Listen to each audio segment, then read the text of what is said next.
উচ্ছেটা ভাজা আছে, এখন তুলে নিলাম।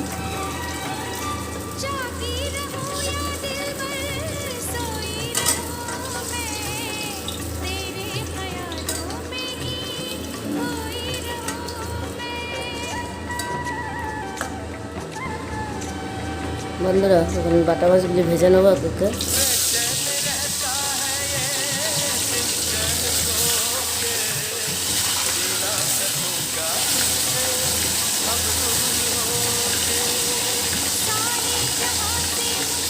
একটু বড় বড় বাটা মাছ, তাজা তাজা বাটা মাছের ঝোল হবে চালে দিয়ে।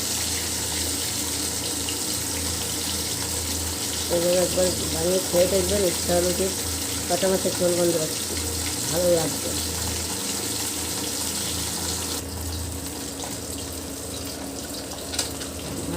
মাছগুলি একদম লাল লাল করে ভেজে নিয়েছি, এই দেখুন।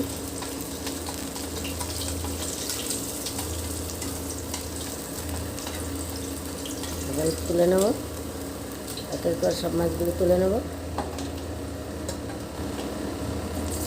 বাকি মাছগুলি ভেজে নেব।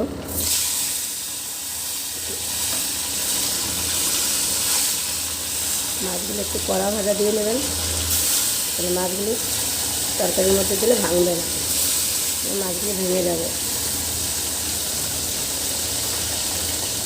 আমি এতে এতে সব মাছগুলো এরকম করে ভেজে নেব লাল করে। এতে এতে সব মাছগুলো ভাজা হয়ে গেছে, তুলে নেব। যখন মাছের ছাঁচগুলো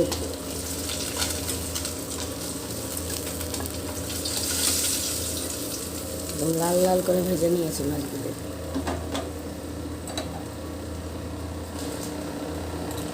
এখন ফোড়নে দেবো তেজপাতা,